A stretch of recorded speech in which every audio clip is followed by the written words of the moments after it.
First is the opportunity for every vendor to show their new technology. Some cell site, you have to get like all the options, RU, BBU, BCU, DU from one company, but now you can take it from different companies, build a cell site, put it together. The key feature of this blockbus is including the RAK, RAP, XAP and SMO test scenario. In future, with the Open RAN approach, there is a stronger competition in different areas in the network, and this may lead to an open and more flexible ecosystem.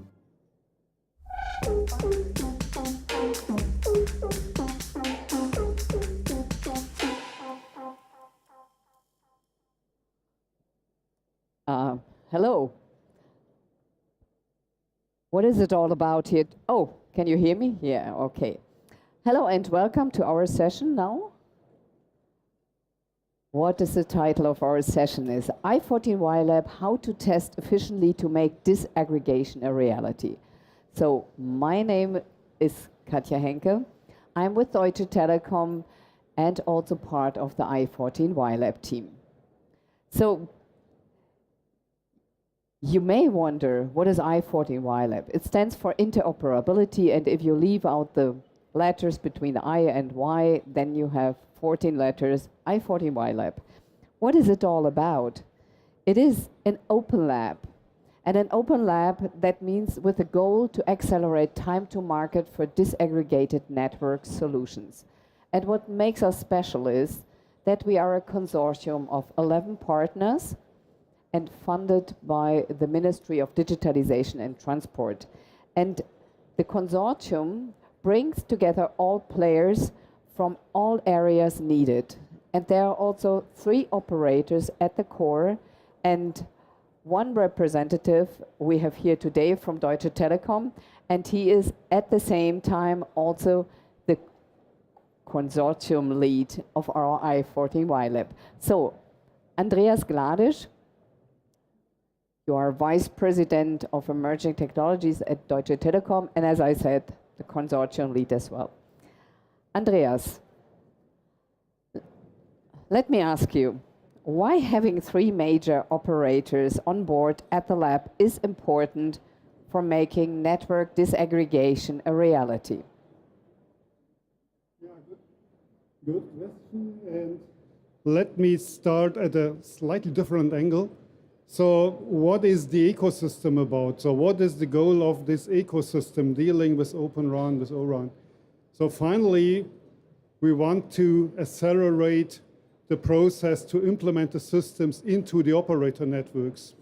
And that is at least one hint why it's so important that we have multiple operators working in the lab and that we even come to a solution and an approach that the operators jointly can contribute to the ecosystem. And that is, I think, the point I would like to explain a little bit more in detail. So if we look at the market and consider the requirements of the different operators, there is always a lot of overlap.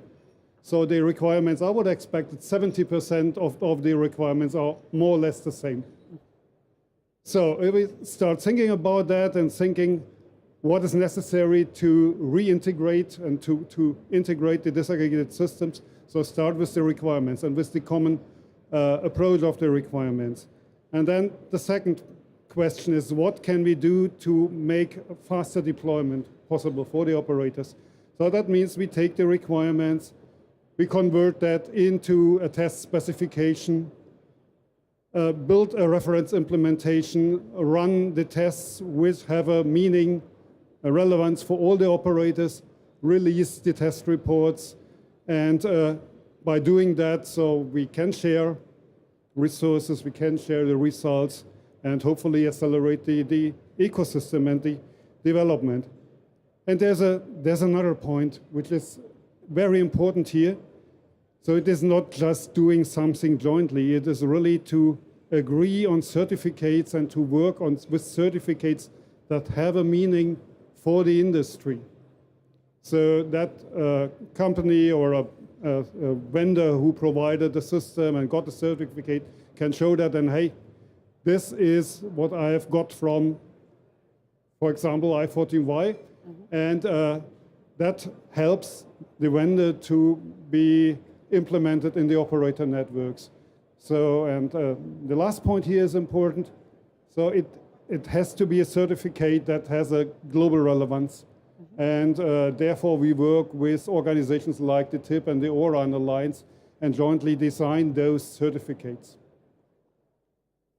Thank you for that. I think this is more than an insight, because it's really also the recipe how to come up with certifications. But now let's talk about results of our operational work. And therefore, I do not want to kick you off the stage, but of course, here I would invite 3 people. And talking about the Plugfest as well. So I'd like to welcome then Carsten Rossenhövel. He is the CTO and co-founder of EANTC. Then we have Lorcan Burke, a global field CTO for Telco Cloud. He is with VMware. And then we have Alexander Pabst from Rohde und Schwarz. He is the Vice President for Wireless Communication. And I'm really happy to have you here.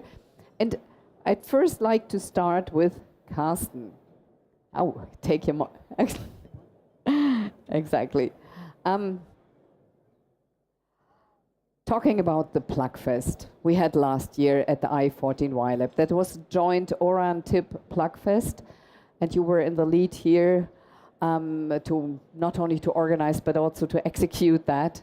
Did an excellent job. Thank you for that. Thank you. And the question is really, we made some progresses. Can you talk about this? Yeah, for sure. So it was the 3rd Plugfest we did at the i14y Lab, and we are approaching the 4th one now in the springtime. And I think we're doing a great progress building the ecosystem. Because that's really the aspiration, not only qualifying single products like it's normally done traditionally in telecom service providers, but really build an ecosystem that then the operators can choose from freely, right? And that's, I think, going to be a major focus, a major part of the success of the technology in the future. If we build this ecosystem, then we will quickly have solutions that can scale, that are performing, that are manageable, interoperable, and secure. Did I do something wrong with the microphone?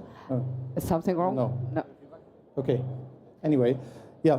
So at the i14y Lab, of course, in the Plugfest, we test most of the functionality right now. But as the previous panelists have already said, the major challenge is now to go to the performance scalability, to close the gap to production. And we're getting closer to that step, mostly also by expanding the test coverage, by automating the tests. And we already ran an end-to-end test that we're demonstrating here together with Acceleron, with Node-Edge and Viavi. It's an end-to-end test following the ORAN Alliance specification, and it's completely automated and can be run at any time. Because testing is not a one-time effort. It needs to be run repeatedly for any new software version, for any new features that are introduced. And our goal is to make it lower cost, to lower the entry barrier, to speed up the testing, and that's the way to enable the ecosystem. Absolutely. Automation is one key to success. And I mean, we had the rig testing here, and or hand it over, Lorcan. Hand it over, yeah. So VMware participated here in the Plugfest as well. Yeah. So what has been your experience and what was your learning? So please go ahead with that. I mean, I think very good overall, right? So we ended up with, I think with maybe at least three or four software vendors, Aspire, Remedo, NetAI, that we onboarded for near real-time or non-real-time RIC, parallel testing with the ONF RIC as well as our RICs. So we were able to, I think, bring those up very fast because of like long history of working with Carsten and the EANTC and with you guys, and just being able to network those labs together very quickly and deliver some real results really quickly. So we had probably 3 or 4 days everything onboarded and started to work, which, you know, that's the fastest I think we've done anything anywhere. So pretty phenomenal. So very good. Thank you. Thank you for that. Coming then to the point, I mean, we talked about automation, but also one such issue in general is the sheer number of radios needed for this to works, isn't it, Alexander? Absolutely. And what would be a network without a radio? It would be, a little bit useless, because that's the whole point of it. So we, together with our partner Viavi, we've been participating in a number of plugfests around the world over the last couple of years. We've seen significant progress, but the sheer number of different radios, if you just imagine release 16 has about 95,000 different band and bandwidth combinations for LTE and for 5G. If you take that to release 17, it's going to be 150,000, something like that. Obviously, not all of them are in use. But still in use, you have a couple of thousand, and each network operator has different rollouts in its network, different combinations. It's not, you seldomly have a greenfield installation. It's mostly brownfield, so you need to replace existing equipment, and you need to also replace it with the same combinations. So there's a need to have probably at least 40 different radio units in a portfolio if you are a O-RAN vendor and you like to replace something in the field.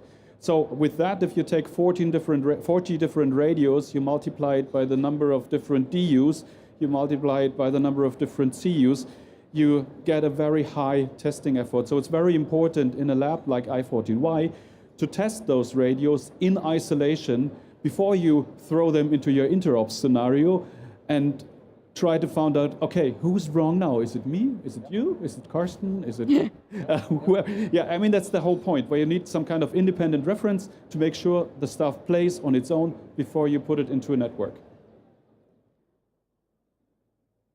That is definitely, oh, yeah. The time is a bit tight. I know, you know, I could continue, because now the real discussion starts. But unfortunately, you know, we have some limited time here. And I just wanted to ask Andreas to come back on stage, because we definitely want to hear what's on our menu card for i14y Lab for this year. And maybe I will go a little bit aside here. Andreas. So what are our plans for this year? So as I've mentioned already, the permanent testing with this reference implementation, which will be based on the agreement between the three operators, so which is, by the way, Telefonica, Vodafone, and DT.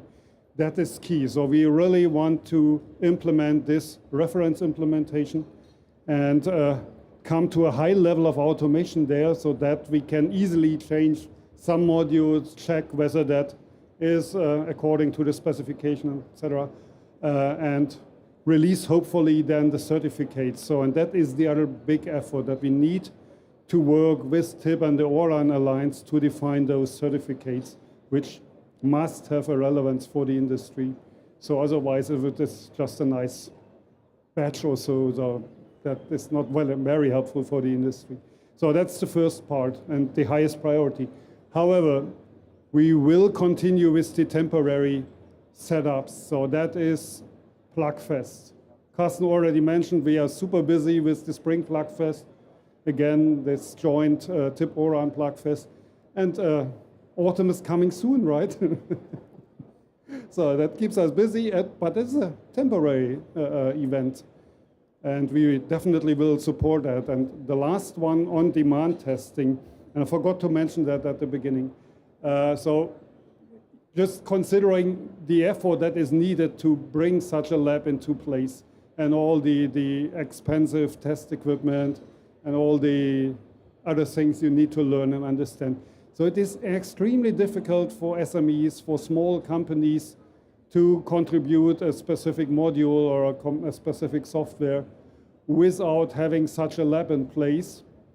And that is our plan. We want to support SMEs, also co-financed by the German government, I have to say. So, and that we can offer them a very efficient, let's say, low-cost testing, so that they can contribute to the ecosystem. And that's the plan for this year. I think there's a lot on our plate. So please come along and meet us also at the i14y Lab. So here are some QR codes if you want to follow us on LinkedIn, on our website. In general, I would say we are already disaggregated. That's why we decided that we have all the partners not only here on stage, but also you can visit them at their booths there. Have a look at our website. We have a special landing page on Mobile World Congress. So you know already Lorcan, sorry you're not part of the consortium, but always welcome. But so if you'd like to continue the discussion, and I think it's really worthwhile, Carsten will be available, Alexander, Andreas as well, and some other guys. There's Nokia there, the other partners. So Capgemini also. And what we did also for this year, if you like, we thought a little bit of gamification is always nice. So look at our landing page. We have created some patches. And if you want to go with us on a mission, be part of that. And with having said that, I wish you a wonderful evening for today. Further discussion, my wish for, and for all the guys, so that we bring that really to life. And thank you for coming to our session. Thank you.